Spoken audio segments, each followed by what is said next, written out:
Hello and good morning everyone. My name is Adam. I'm Head of Marketing here at the ISM and I'd like to welcome you all to this webinar. I know you'll get plenty of practical advice from today's session which you can start applying to your own roles straight away. This webinar, once delivered, will be made available on demand so you can watch it as many times as you like and at your own convenience. During the webinar, you'll be able to ask any questions you like by typing into the boxes within the webinar itself, and we'll answer any questions you have at the end. The slides will also be added once the webinar finishes, so please feel free to visit back and download them at your convenience. Now to introduce our presenter, Richard Barkey is the founder and CEO of Imparta, which he created in 1997 after 7 years at McKinsey & Co. Having grown Imparta to be a world-class leading sales and service training company, Richard remains closely involved in the sales research and learning design, as well as taking overall responsibility for the direction of the business. Richard holds an MA, and he said MBA, Richard, in engineering from the University of Cambridge and an MBA with distinction from the Harvard Business School. Richard will be the next voice you hear. I hope you all enjoy watching this webinar as much as he's spent time putting it together. Richard, it's over to you. Thank you very much, Adam, and good morning, everybody. Thank you for joining us today. So Agile is one of those words that gets used a lot at the moment, and quite rightly so. It's a big trend in business generally. And because at Imparta we basically do software development as well as training, we use technology as a big enabler for sales learning and sales improvement. I kind of am very close to the use of Agile in a software context, and I've been doing a lot of thinking about how it applies to selling itself. So I wanted to very, very quickly just introduce Imparta for those who may not know us. We basically cover three main areas of content: sales, service, and sales through service, kind of retail and hospitality. And in sales, it's big B2B projects mostly. And at the heart of all of that is something that we call the capability building system, which is a lean change management process and toolkit that's technology enabled. So it's that kind of combination of the process and the content that I'll be drawing on today as we talk about Agile sales. So I have a little question for you. I don't know if you guys know what this is, but see if you can have a guess. There's an area where you can type in comments or questions or feedback. So if anybody could just type in some words about what you think that might be. We'll see if that comes through. A well, okay, we have somebody saying it's a well. It's actually not a well, it'd be a very big well. It is, in fact, a sheep dip. It's an old kind of rural sheep dip. And those of you involved in sales training will probably realize why I've put it there, which is that in many ways, that's how we tend to approach sales training. And it's sometimes how companies approach their customers as well, is that everybody goes through a very similar process. So here's a second example for you, a second picture, also from the rural theme, as I'm speaking to you from Warwickshire at the moment. That is obviously a set of stepping stones, and it kind of represents the way that we tend to think about both sales training and sales in the, yes, a causeway crossing, exactly. The way we sell to clients tends to be a set of steps that we follow, a relatively linear process. And I think in the case of the sheep dip and the case of the linear process, it has issues for how reactive we're able to be to change at the client side. So there is another way than sheep dipping and linear processes, and that is basically Agile, as you won't be surprised to hear based on the topic of the speech. So Agile is something that's been around for a while in software development. It's a phrase that generally is used to mean how quickly we're able to respond to things. And I'm going to just share with you something called the Agile Manifesto.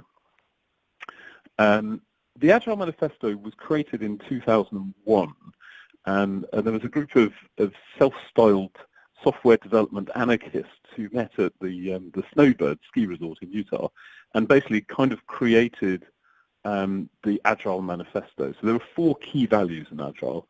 It values individuals and interactions over processes and tools. In the context of Agile, working software over comprehensive documentation, customer collaboration over contract negotiation, and responding to change over following a plan. So it's basically all about putting the focus on people, putting the focus on having regular kind of updates to whatever the output is that work, on collaboration with the client, and responding quickly to change and being iterative and incremental. And if you think about those four values, they are very, very applicable in the world of selling as well. So you've got, if I just pick up on working software, where you're at the end of each sprint in an agile context, you're trying to create something that is deliverable software. So in sales, you're aiming to have a process that's followed that is absolutely delivering kind of progression around the buying cycle for a customer, and I'll talk about that in a second. So that's the Agile Manifesto, and Agile in sales is interesting because in software development it's kind of taken over. There's a group called the Standish Group who produce every year a thing called the Chaos Survey, and they showed that basically the old approach to software development, where you kind of have a great big plan and then you implement it over months and months, called waterfall, that is something that is basically twice as likely to fail versus Agile, and roughly half as likely to succeed. So Agile in software development gives you much stronger project outcomes. And when you think about selling, there are basically three areas where I believe Agile is applicable to selling. The first is in selling itself. So thinking about the progress that a customer is making through their decision making in an Agile way. The second is Agile sales management, where we're kind of treating salespeople as something that needs to be looked at in an Agile way. And the third is Agile sales training. So not just how you sell, but how you develop skills in an Agile way. So with that said, I'm going to spend a little bit of time, first of all, just kind of recapping what Agile and Scrum are, just literally 2 minutes on that. And then we'll dig into the Agile sales process, Agile selling to begin with. So what is Agile? There are a number of different approaches within the world of Agile, from Kanban to dynamic systems development to Scrumban, but the most kind of dominant one of these is Scrum. And Scrum is something that's gone from being kind of one of the lighter weight tools to something that is generally regarded as synonymous almost with Agile. So it's kind of dominated the field. And what is Scrum? Well, Scrum is a way of having very quick iterations and improvements in a piece of software. So you start with a product backlog. So this is a list of all the features you want to have in a new product. And then that gets put into the backlog for what's called a sprint, which is some of you will be very familiar with this, a 2 to 4 week kind of project that runs and includes both development and testing. So basically you are aiming to end the project with a piece of working product. And in the context of selling, we can think about that as the client has made a sustainable piece of progress around their thinking towards working with you. So that's the working product increment in Scrum. And there's another thing called the stand-up, which is a thing that happens every day, which is all about that kind of personal interaction between the team members. So you've got two big cycles happening in Scrum. You've got the sprint, which is 2 to 4 weeks, and a daily Scrum with the daily stand-up, where the team basically collaborates and is especially rapid in their response to issues that arise. So let's look at that in the context of selling then. So the Agile sales process. This is a diagram of the buying cycle, and it's something that's at the heart of Imparta's approach, and we worked on this probably 20 years ago with Neil Rackham, who wrote the book Spin Selling and did a great deal of research into how people sell. And so when we look at the way that customers make a decision, they tend to go through a number of stages. It begins with the awareness of needs, where they move from being happy with the status quo to deciding they need to do things differently in some way. Then we go into the assessment of alternatives, where they, having generated a list of options they could use to make a decision, they start to narrow down which of those options is going to meet their criteria best. And then they move from having a preferred solution into what we call the alleviation of risk phase, where they start to worry about what could go wrong at multiple levels, and ultimately a decision, a negotiation, and then achievement of results. So that is what looks like a fairly linear process, although it's cyclical. But that's changing quite quickly. So there are a number of issues that mean that we need to have a more agile approach to the way we think about buyers. So the first thing is, in order to be agile, we need to know where people are in the buying cycle, and the sales skills that we have can't be a kind of a linear set of steps, because people go through the cycle in varying different speeds, and sometimes they can fall off it completely, as the little dot just did. So sales skills need to be mapped to the buying cycle. You need to know where somebody is in their thinking process before you can really decide what the most appropriate actions are as a salesperson and how you can add the most value to that client. The second issue is that the buying cycle is increasingly non-linear. So whereas in the past it was easy to get involved in the awareness of needs phase, the internet has kind of taken over that role from salespeople. So a lot of the time we're seeing people coming into the buying cycle in the assessment of alternatives phase. And sometimes they're coming into that with a relatively low level of genuine understanding about their needs, because sometimes the internet, believe it or not, is not the best place to find information. So one of our jobs here is actually to sometimes reframe people's thinking to correct misperceptions, and to really help them to understand why they're looking at the solution, and almost to reframe back to the awareness of needs stage. So the fact that the buying cycle is non-linear means that we need to be agile in the way we help people to think about their decision making. The third issue is around insight, and a lot of you will have heard a lot of companies talking about insight in the last few years. It's kind of one of the big buzzwords in sales, obviously, with Challenger and Richardson and others talking about it. And it, to be honest with you, it's always been at the heart of our approach to sales, right back to the work I talked about with Neil Rackham.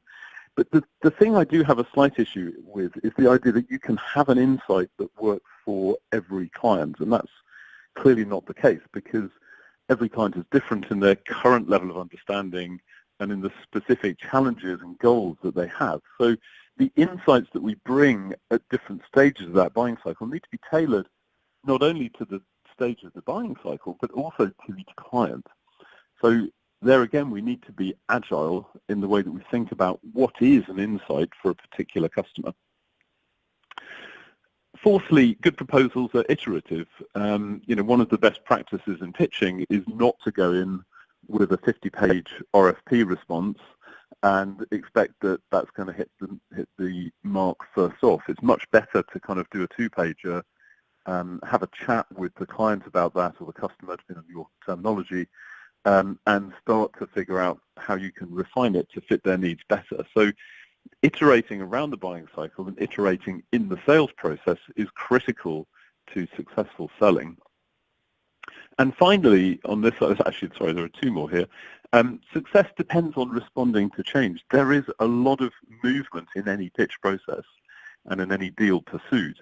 And sometimes being able to turn that change and that uncertainty to your advantage by being more rapid and indeed agile in the way we respond to those changes and to client requests, all of those things can turn failure into success. And vice versa. If you're not agile, you can be winning a deal and then somebody else comes up with a thought or another approach that can unseat you. And then finally on here, and it links to the fourth one, customer collaboration wins. So as in the Agile Manifesto, the values, collaboration was at the heart of it. That so too is at the heart of agile selling, working with the client or the customer and not kind of trying to do something to them. So for all of those reasons, we need to be more agile in the way that we sell. And I think a buying-centric approach is inherently more agile than a seller-centric approach. So if I expand on what I mean by what's going on in the buying cycle, in the awareness of needs, if somebody is there, our priorities are to identify opportunities, to build momentum behind the idea, and to prove value to the decision maker or the decision-making committee. If somebody, on the other hand, is in the assessment of alternatives, it's all about identifying their decision criteria, creating a pitch strategy, critically managing the stakeholders and their alignment to or from your outcome that you would like, and, as I said, reframing the decision back to a different underlying need if necessary. Then, if somebody's in the alleviation of risk phase, it's all about not ignoring that, because it's quite often the case that people assume at the end of the pitch that that the deal is, either won or lost. But actually, there's a whole other phase that's happening after that when things go quiet on the client side. So identifying risks at all levels and alleviating them effectively. In the decision, securing that decision and negotiating to protect value. And finally, in the achievement of results phase, demonstrating the value that we've delivered, finding new opportunities, and moving from being a salesperson to a trusted advisor.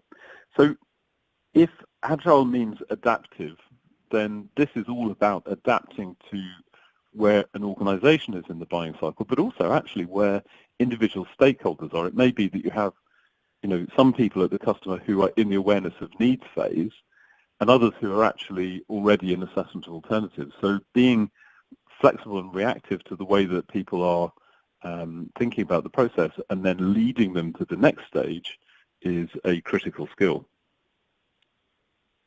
So I talked about insight earlier, and I just wanted to kind of talk about one other aspect of selling in an agile way, and that is insight. So when we think about how you kind of test the needs that a customer has and map our solutions onto those needs, there are basically kind of three critical questions that we like to ask. One is, based on a hypothesis about the objectives that somebody has, am I right in thinking that one of your objectives is X, whatever that might be? So, for example, if we're looking at the kind of the things that one might talk about in a training industry, an objective might be to be flexible in the face of changing markets with the uncertainty that we have now. So the second question is, what barriers are stopping you from achieving that objective? And here it might be a lack of operational agility, or perhaps a lack of employee mobility. And again, these come out from the questions that you ask, but also the insights that you bring to the table. And even there, you don't have quite enough to map a solution onto those issues. So let's bring in another level, which is what causes those barriers? And it could be that managers lack the core traits or they haven't been developed. The lack of employee mobility could be because there's a limited ability to retrain people into new roles, for example. And at that level, you've kind of got something that's specific enough to be able to map particular solutions onto, whether it's competencies or a leadership academy or some kind of global competency scheme. So that's kind of one of the bits of the uncovering needs that has to go on and the mapping to our capabilities. Where is insight in that? Because if you have a single insight that you kind of like to go to market with, you'll find that in different situations there won't be, it won't be insightful, and the real insights for a particular client will be very different. So in an agile world, you're looking for insight wherever you can find it. And here, there might be insight in the solutions that we offer that somebody may not know about already.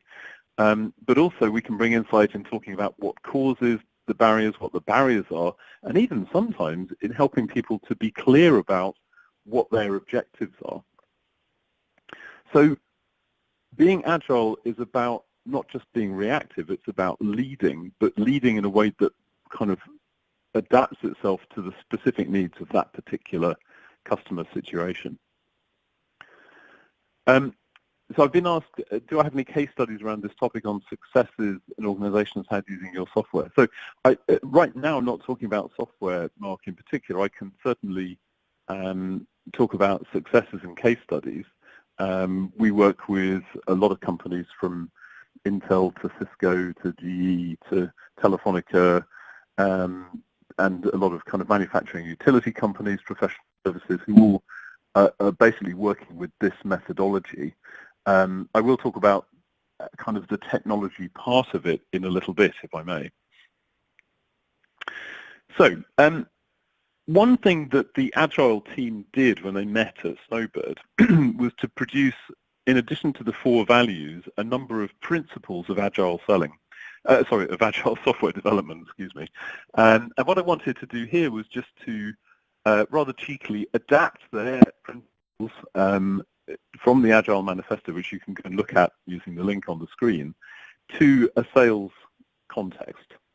So basically, here are a number of principles of Agile selling. The first is our priority is to create value for the client through valuable insights and recommendations. We welcome changing requirements, even late in the sale, harness change for advantage. Deliver progression around the buying cycle frequently, so think about progression through that buying decision process in weeks rather than months. Clients and salespeople must work together, if possible daily, right through the sale. Give motivated sales teams the environment and the support they need, and then trust them. Again, that's the focus on people. The most efficient and effective form of communication is face-to-face conversation, whether that's in person or using FaceTime or indeed Skype or some other technology. Progression around the buying cycle is the primary measure of progress. So in a world of Agile selling, closing is not a single activity. It's something that happens every couple of weeks as you move somebody through those stages. Agile selling promotes sustainability with teams able to maintain a constant pace indefinitely. Continuous attention to behavioral excellence and good sales strategy enhances agility.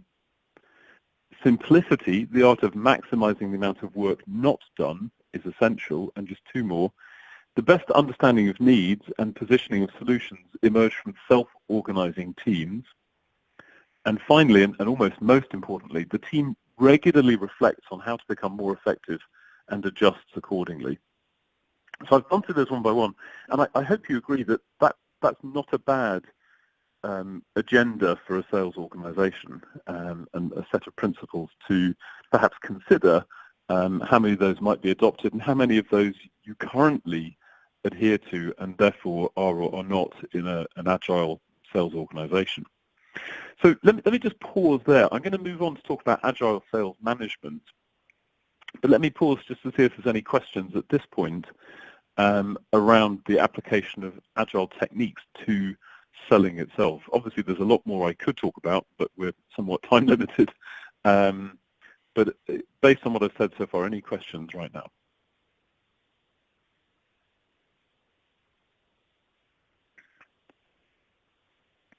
Okay, I can't see any coming in. I will keep an eye out, and if any others come in, I'll come back to them.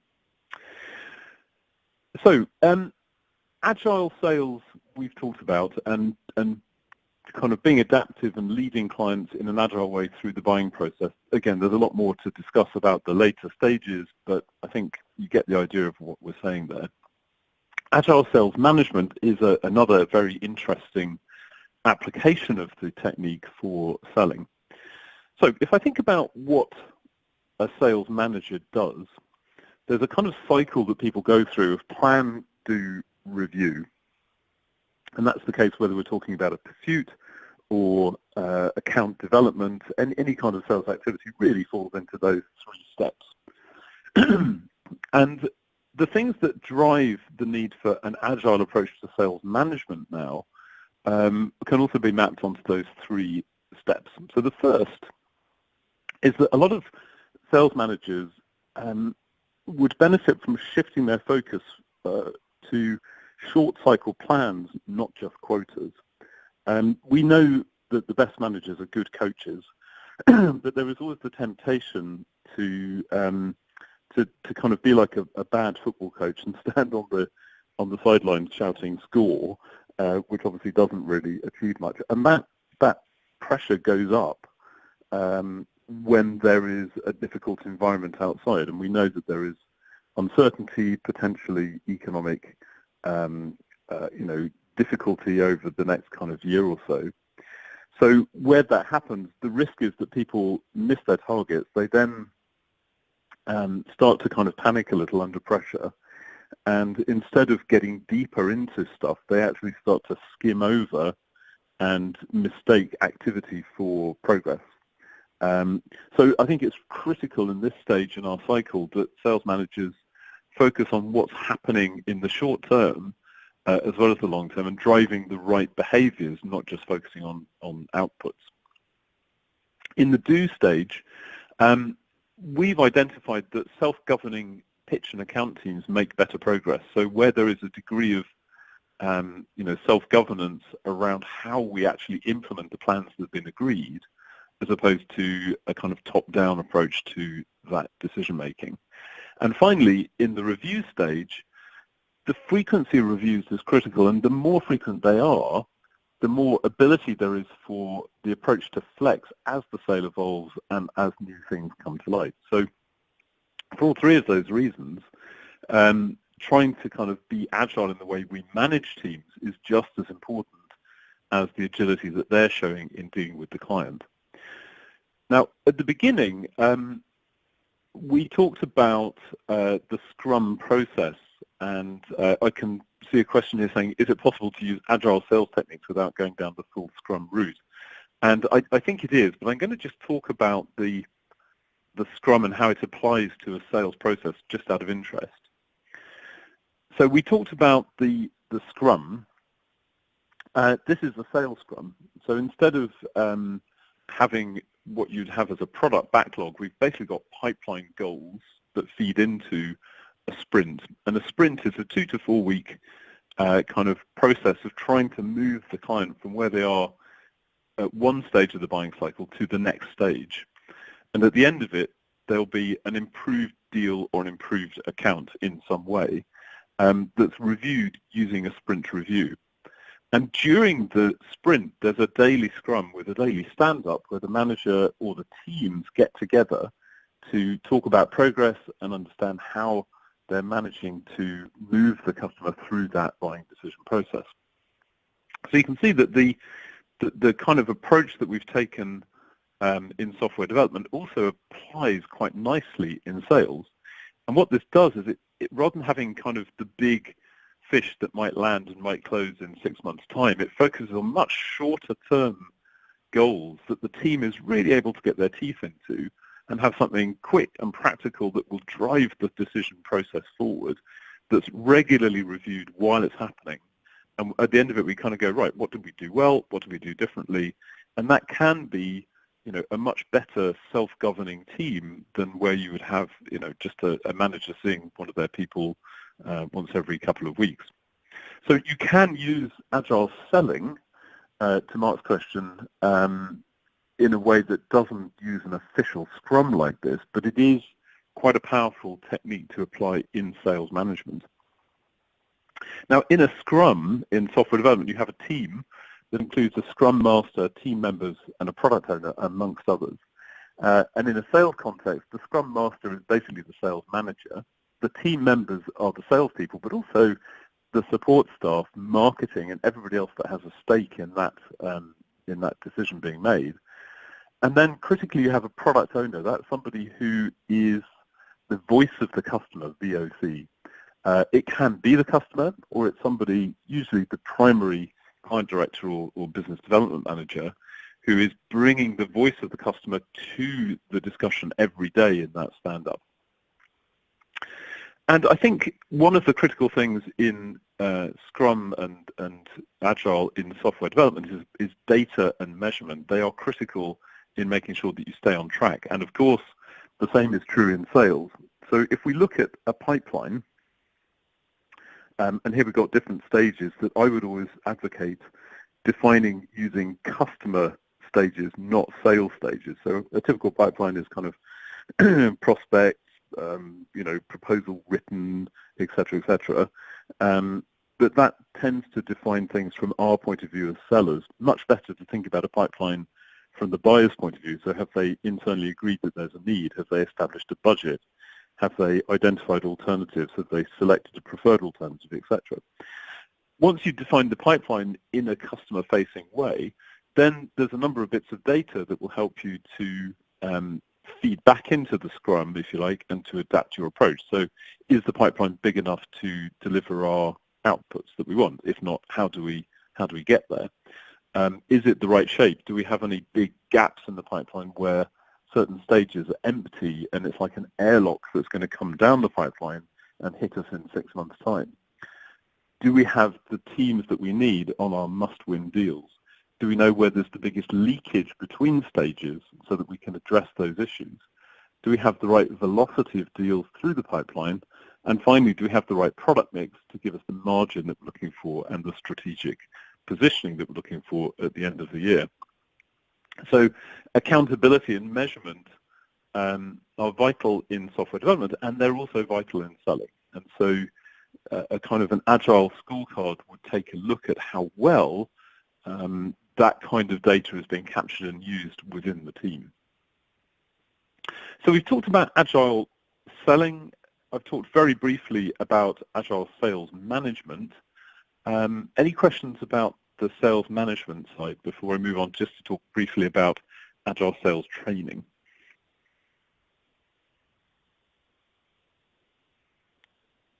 Okay, again, I'll keep an eye out for any questions coming in there. So agile sales training. The case for agile sales training, I think, is basically that everybody is different. So this is a competency radar plot. And, there are times when we want to use the sheep dip that I showed at the beginning of the webinar. But the reality is that pretty much everybody has a different skill profile, and salespeople need precision development in order to fill the gaps that they have rather than the gaps that everybody else has.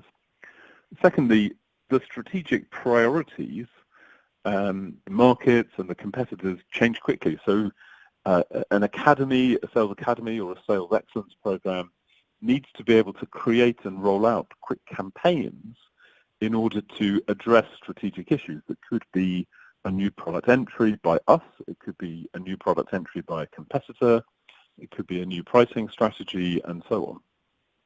So individuals need development that suits their capabilities. They also, by the way, need development that suits their kind of learning preferences. And the context changes very quickly as well.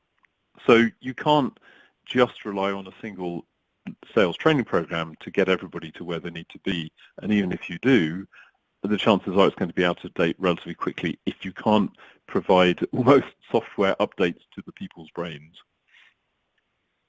So here's how you can apply sprints and scrums to sales trainings. Instead of a product backlog or a pipeline backlog, we now have a skill backlog that can be driven from your CRM data, from learning management data, from coaching and observation by the manager. And that's fed into what are we going to try and achieve in this kind of next period, 2 to 4 weeks. And at the end of that is a set of improved skills. And in the middle, you may not need to do a daily stand-up, but some kind of social learning is always critical given the 70-20-10 principles of learning, which basically says that 70% of what you learn is kind of in informal or in the field types of activity. So trying to find a purpose for those social interactions is quite tricky sometimes, and having it to be how how am I applying these skills today in the field is not a bad way of driving that interaction. So here's a Scrum applied to sales training. And I think, there are multiple use cases or user stories that we need to consider in a training world when we're trying to get salespeople to improve. The first and the most obvious is at the top. It's a course where people are basically going through a program in a sheep dip way from beginning to end. And there is a time and a place for that, without question. It's kind of creating a standard baseline where everybody's at a similar level. Then moving clockwise around that circle, you can access the same modules, the same content, through a competency-based approach where I'm looking at the radar plot and I'm going, well, I need to improve my skills in stakeholder management, let's say, so I can drill into that particular area in more detail in response to my own curiosity or the recommendation of a manager. Context is where I'm basically kind of, I'm basically working on a particular issue with a client, and I'm now trying to kind of figure out how to do that better. So give me immediate support in the context of a work task.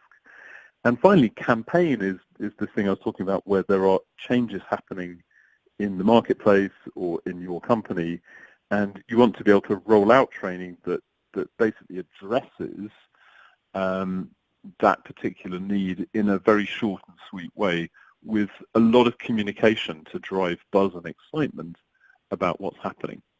So it can be the same learning content here, but you've got 4 different ways to access it, and that for me is at the heart of Agile sales training. It's not just a course, it's kind of allowing different ways to use the content. There is another aspect to this which I believe in very strongly. It's kind of how I started a company 21 years ago now, and that is basically about being experiential. So I don't believe that you can learn a new skill in a lecture, and it's hard to learn a new skill even in the field if there's no reflection and coaching going on. So the best way for me is using David Kolb's learning cycle, where you go through an experience, you then reflect on what's happened, you conceptualize how you could do it better, and then you experiment. And for me, simulations that allow salespeople to make decisions as they engage with a customer are a very effective way of learning. And interestingly, we've actually built a virtual reality version of this as well, which is surprisingly powerful. There's something about kind of standing in front of a customer and talking to them, even though you're just choosing from menus, that ups the emotional connection in a way that is quite remarkable, actually. But so Agile learning for me should be experiential, and it should be bite-sized. You can't digest a massive piece of work in one go. So we use a card deck analogy, but you could think about this in lots of ways. So you might have a particular sales methodology. This is our creating client value methodology as an example, and we break that down into modules that each have 1 to 2 hours in the classroom, e-learning, but they also have a competency, an application tool, so that if somebody knows they need to get better at securing a decision, for example, there's a whole suite of tools and approaches they can use to get better at that. And finally, we talked about data and measurement. We're currently working on how we link in CRM data into this, but we already have the ability to kind of look at all of the data that people have on all 4 levels of Kirkpatrick. So for those not familiar with Kirkpatrick, it's a way of measuring the impact of learning. And it starts at the beginning with reaction, somebody like it, going through the second level is understanding, then application, are they doing it, and finally business results, are we seeing the results of it? Now, I actually rename reaction to engagement. I think looking at engagement is much more useful. So whatever system, and I'm not kind of here to pitch a product at all, but whatever system you're using to drive Agile sales learning, I think needs to provide that data in a way that gives insight to the manager to help engage people, to help understand whether the issue is engagement, it's their understanding or their application, or for some other reason they're just not getting the results. And if you like, in the sprint review, the data that you have is what powers that review and allows it to be a useful process. One of the Agile principles was face-to-face, and that's one of the values. Even where there's e-learning involved with sales development, I'm a strong believer in the power of face-to-face learning. It can be very effective in the classroom where you do, role plays rather than simulations, for example. But the real power for me of face-to-face interaction is in application. In the martial arts world, if I can jump across to a different analogy, there's a thing called a kata, which is where you practice your moves in a very controlled way, and you get extremely proficient at a particular block or punch or kick or whatever it might be. But then you get to apply that in a very controlled setting called bunkai.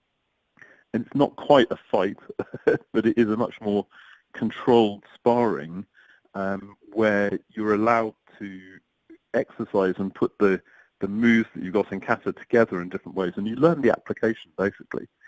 And for me, having a kata, which is the kind of learning the moves and then practicing the application with a really excellent coach, is at the heart of agile sales development as well, because it allows that kind of quick feedback, and it allows you to demonstrate that you've actually learned what it was you were trying to learn in that particular sprint. One of the principles of Agile in software development is that at the end of a sprint, you have something that's tested as well as developed. So in a way, the application part of this in a sales context is providing that test to make sure that you've got a quality output. Just to give an example, I think somebody asked earlier about a case study using the software. So again, I'm really talking today about the principles rather than about any particular solution, but just to illustrate what is possible. So we worked with Cisco to redesign their onboarding process for their global virtual sales team. And using an Agile approach, they were able to save over $1 million over 3 years and achieve much better quality and consistency versus the very linear traditional approach they'd had before. It gave them a competitive advantage because they were getting to first sales quicker and with more confidence than before.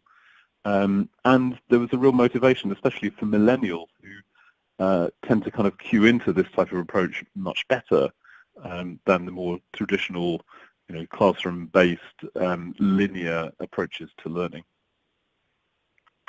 So that is some thoughts on Agile as applied to sales learning. And I think what I'm trying to set out here, and it's hard to kind of convey the full breadth of this in 45 minutes, but is really an agenda for the future, both in the way that, in 3 ways, in the way that we sell, in the way that we manage sales team, and in the way that we develop salespeople. So that is the end of the formal part of this webinar. I hope that's been interesting. I would be very, very happy to answer any questions, and I'll take a look to see if there's any that have arrived while I've been talking. But thank you very much indeed. We're at the beginning of the journey on the application of Agile to sales. I think it's a very exciting lens to look at selling through, and I hope that you share that. So I'll take a look at questions. A couple of questions coming, Richard. So I've touched on a couple of these as I've gone through, but there's one that says, if you could change one thing about the way a team sells, what would it be? If I think back to the buying cycle, I think there's probably one area that I've always seen a very, very quick win, and that is in the assessment of alternative stage, where you're making a competitive pitch. And I said earlier that being agile doesn't mean necessarily just being reactive, it means leading the client. And I've seen a great deal of impact achieved by helping the client to uncover and be really clear about the criteria they're going to use to make a decision between competing alternatives, and then kind of positioning ourselves and our solutions against those criteria in a way that is, takes account of both the priority they give and how they currently see us relative to the alternatives. So I think kind of at a specific bit of the type, I would say getting better at that competitive pitching can improve win rates from kind of 30% to 60% plus.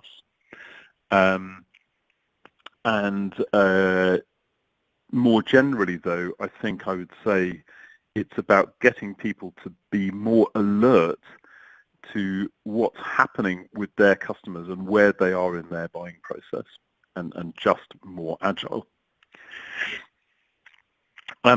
One other question: what mistakes, if any, did you make when implementing or selling to your team? Well, I think there are always kind of mistakes that happen.